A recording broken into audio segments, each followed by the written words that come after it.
Kematian itu pasti terjadi, dan kematian memang sesuatu yang menyedihkan dan emosional.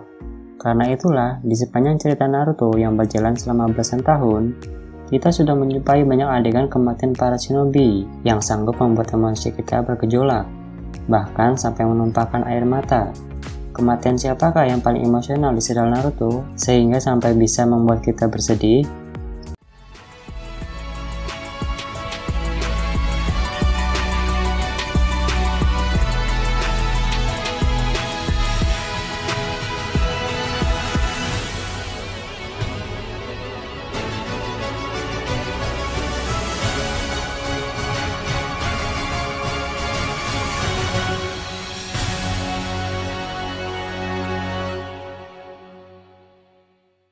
Selamat datang di channel Anime, channel yang ngebahas anime, manga, dan hal-hal berbau wibu lainnya. Jadi kalau kalian tertarik dengan hal-hal yang kayak begituan, silahkan subscribe dan aktifkan tombol loncengnya biar kalian dapat notifikasi pas ada video baru. Meski hanya karakter fiksi yang tidak nyata, kematian karakter di Naruto ini cukup membuat kita sebagai penikmat serialnya menjadi emosional dan bahkan turut bersedih. Serial Naruto yang sudah berjalan selama bertahun-tahun membuat kita akrab dengan karakter-karakternya. Tak cuma akrab, bahkan mungkin ada beberapa karakter yang kita jadikan sebagai karakter favorit. Jadi, kematian siapakah yang paling emosional di cerita Naruto? Mari kita bahas. Yang pertama, Jiraiya. Jiraiya adalah sosok guru yang dicintai dan dihormati oleh Naruto. Kematian Jiraiya ini merupakan titik balik di kehidupan Naruto. Kematian gurunya menyebabkan perubahan besar dalam diri Naruto dari seorang remaja yang selengean berkembang menjadi seorang ninja yang bertekad kuat dan pelindung bagi desa Konoha. Masih jelas banget gimana hancur dan sedihnya Naruto ketika mengetahui kabar kematian Jiraiya. Jiraiya yang juga mengajar Minato dan membentuknya menjadi seorang Hokage, dan setelah kembali dari pengembaraannya, Jiraiya melakukan hal yang sama terhadap anak Minato. Di sisi lain kehidupan Jiraiya, ia dihadapkan kepada takdir yang tragis, di mana dia diharuskan bertarung melawan muridnya sendiri ketika sedang menyelidiki organisasi terlarang yang bernama Akatsuki. Siapa sangka organisasi yang ia selidiki ternyata dipimpin oleh muridnya, yaitu Nagato, yang ketika itu dia menggunakan nama aliasnya, yaitu Pain. Menyedihkan bukan? Murid yang bertahun-tahun diajari ilmu-ilmu ninja dan nilai-nilai perdamaian justru menjadi bagian dari organisasi terlarang. Ya mau bagaimana lagi? Peperangan di dunia shinobi yang seperti tidak ada akhirnya membuat Pain menyalahartikan perdamaian yang diajarkan Jiraiya. Pertemuan murid dan guru ini tak sama seperti dulu. Ini mereka berlawanan dan berseberangan. Pertarungan antar keduanya pun tidak dapat dihindari. Meski pertarungan berlangsung sangat sengit, tapi akhirnya Jiraiya takluk di tangan Pain. Ninja legendaris ini terkena beberapa tusukan tongkat Pain dan tubuhnya tenggelam ke dasar laut. Sebelum dia meninggal, Jiraiya memberikan petunjuk kepada Konoha bagaimana cara mengalahkan Pain dengan membubuhkan kode numerik di punggung Fukasaku, petapak-katak dari gunung Myoboku. Yang kedua, Minato dan Kushina. Karena Minato dan Kushina meninggal dalam waktu yang sama, kita taruh di satu nomor aja ya. Kematian kedua orang tua Naruto ini merupakan salah satu kematian paling emosional dalam serial anime manga Naruto. Ketika Kushina melahirkan, Kushina diculik oleh pria misterius dan mengeluarkan Kyuubi yang disegel di dalam tubuhnya. Pria ini melakukan genjutsu kepada Kyuubi dan membuatnya mengamuk di Konoha. Di tengah hiruk-pikuk kelahiran anaknya, Minato harus berjuang untuk melindungi desa dan melindungi keluarganya secara bersamaan. Mengetahui Kyuubi berada dalam genjutsu, Minato memilih strategi untuk berurusan dengan pria misterius yang mengendalikan Kyuubi. Setelah selesai berurusan dengannya, Minato berusaha menyelamatkan desa dari amukan Kyuubi yang lepas kendali. Di sisi lain, Kushina yang kelelahan setelah melahirkan dan dikeluarkannya Kyuubi dari dalam tubuhnya, merasa dia tidak bisa bertahan hidup lebih lama lagi dan memutuskan untuk menyegel kembali Kyuubi ke dalam tubuhnya dan membawa mati bersamanya. Tapi Minato menolak kehendak Kushina. Ia justru memilih untuk menyegel Kyuubi ke dalam tubuh anaknya yang baru lahir. Akan tetapi, karena ukuran cakra Kyuubi cukup berbahaya jika disegel ke dalam seorang bayi, Minato memutuskan untuk membaginya menjadi dua bagian. Satu bagian disegel ke dalam tubuh anaknya, dan satu bagian lagi disegel ke dalam dirinya memakai segel Shikifujin. Di anime dan di manga, diperlihatkan Minato dan Kushina terkena tusukan cakar Kyuubi. Apakah tusukan ini yang mengakibatkan tewasnya mereka? Jawabannya, iya dan tidak. Iya, karena tusukan tersebut mengenai bagian tubuh vital mereka.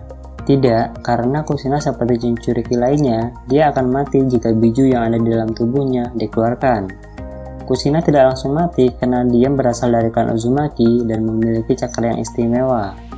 Sedangkan Minato, sebelum tubuhnya terkena tusukan cakar Kyuubi, dia sudah dalam keadaan sekarat karena menggunakan Shiki Fujin, sebuah jurus penyegelan yang mengakibatkan kematian kepada penggunanya.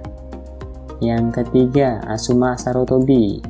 Asuma adalah anak dari Hiruzen Sarutobi, Hokage ketiga. Asuma juga seorang guru bagi generasi baru Ino Shikacho yang berisi Ino Yamanaka, Shikamaru Nara, dan Choji Akamichi. Setelah kematian ayahnya, Asuma berubah menjadi lebih dewasa dan lebih bertanggung jawab.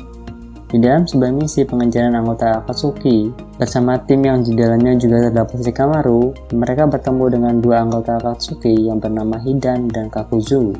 Pertarungan antara ninja elit Konoha melawan anggota Akatsuki pun terjadi. Asuma dengan pisau cakranya yang khas dan Hidan dengan jurus terlarangnya. Dalam pertarungan ini, Asuma berhasil dikalahkan oleh Hidan. Meskipun begitu, anggota Akatsuki memutuskan untuk mundur. Di sisi lain, Asuma sedang sekarat karena lukanya dan akhirnya tewas. Kematian Asuma mengubah kehidupan Shikamaru. Bagaimanapun juga, Asuma adalah gurunya yang berharga. Setelah kematian Asuma, Shikamaru menjadi lebih bijak dan menemukan cara untuk membalaskan kematian gurunya tersebut. Shikamaru juga menjadi penjaga bagi Mirai Sarutobi, anak Asuma, menepati janjinya akan pesan terakhir gurunya sebelum meninggal. Sifat bijak Shikamaru ini kemudian membuatnya dipercaya menjadi penasihat bagi dua orang Hokage Konoha. Yang keempat, Neji. Kematian Neji adalah hal yang mengejutkan bagi penikmat manga dan anime Naruto. Bagaimanapun juga, Neji adalah sosok yang populer bagi fans Naruto.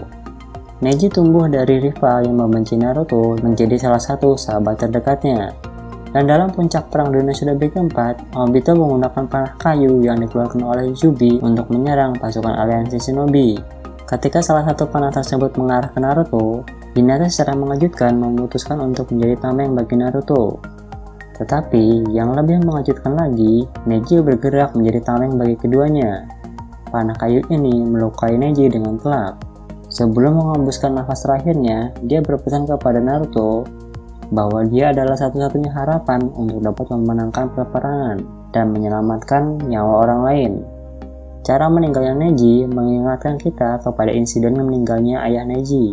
Ayah Neji menawarkan diri menggantikan ayah Hinata dan kemudian tewas agar dapat menghindari peperangan antar klan. Kematian Neji yang merupakan sosok yang dihormati oleh Naruto karena kejeniusannya membuat Naruto hancur dan hampir kehilangan semangat untuk terus bertarung. Beruntungnya, Hinata yang saat itu juga tengah bersedih karena kehilangan Neji terus menyemangati Naruto, hingga Naruto pun tersadar tidak ada waktu untuk bersedih dan memutuskan untuk terus melanjutkan pertarungan. Yang kelima, Itachi Uchiha. Itachi adalah sosok jenius yang sangat mencintai Konoha. Bahkan untuk ukuran seorang Uchiha, dia masih dianggap sosok jenius yang membuat bangga klan Uchiha. Dia adalah satu-satunya klan Uchiha yang mampu menjadi kapten pasukan Anbu, di mana rata-rata anggota klan Uchiha pada saat itu hanya menjadi anggota kepolisian Konoha. Berbeda seperti kebanyakan klan Uchiha lainnya, Itachi begitu mencintai Konoha. Ketika klan Uchiha berniat melakukan revolusi untuk melawan desa, Itachi tetap melaksanakan tugas berat, yaitu menghabisi seluruh klannya sendiri, termasuk kedua orang tuanya, menyisakan adiknya seorang. Setelah menghabisi seluruh klannya dan masuk daftar ninja buronan, Itachi masih menerima menjalankan misi rahasia untuk bergabung ke dalam Akatsuki, organisasi terlarang ketika masa itu. Di suatu ketika, Itachi bertemu dengan Sasuke, adiknya yang ia biarkan hidup. Sasuke yang menahan untuk membalaskan dendam kematian kedua orang tuanya pun bertarung melawan Itachi, kakaknya sendiri. Pertarungan emosional antar kakak beradik pun terjadi. Itachi yang saat itu sedang menderita penyakit mematikan, tanpa disangka ternyata masih mampu mengimbangi Sasuke. Meskipun begitu, bertarung dengan menahan rasa sakit dan daya tubuh yang semakin berkurang membuat kemampuan pertarungan Itachi sedikit menurun. yang berujung ia dikalahkan oleh Sasuke. Kalau boleh jujur sih, bukan Sasuke yang mengalahkan Itachi, tetapi penyakit yang diderita Itachi lah yang mengalahkannya. Sebelum benar-benar mati, Itachi memberitahukan beberapa rahasia kepada Sasuke, dan sangat berbeda dengan apa yang ia bayangkan selama ini. Kematian Itachi tak hanya membuat kita fans Jenderal Naruto larut dalam kesedihan, tapi juga mengakibatkan Sasuke mengalami trauma luar biasa yang cukup untuk membuatnya membangkitkan mata mengikuti Sharingan. Itulah kematian karakter dalam cerita anime Naruto yang paling menyedihkan dan mengakibatkan efek emosional yang cukup tinggi bagi para fans Naruto. Kematian karakter-karakter selain yang kita bahas tadi mungkin ada juga yang menyedihkan, tetapi efek emosional yang ditinggalkan tidak sedalam mereka. Contohnya aja, kematian Hokage ketiga yang mengakibatkan keresahan warga Konoha karena belum menemukan siapa pengganti Hokage, atau kematian Shisui Uchiha yang sampai membangkitkan Mangekyo Itachi. Gimana, apakah kalian setuju? Atau bahkan ada yang tidak setuju? Nggak apa-apa kok kalau nggak setuju dan merasa punya penilaian sendiri, karena bagi masing-masing orang, kematian karakter dalam anime punya efek emosional yang berbeda-beda. Oh iya, kalau ada saran atau tambahan, coba tulis komentar kalian di kolom komentar di bawah. Dan kalau kalian suka dengan video seperti ini, silahkan bantu subscribe dan like-nya ya. Sekian dulu dan sampai jumpa di video selanjutnya.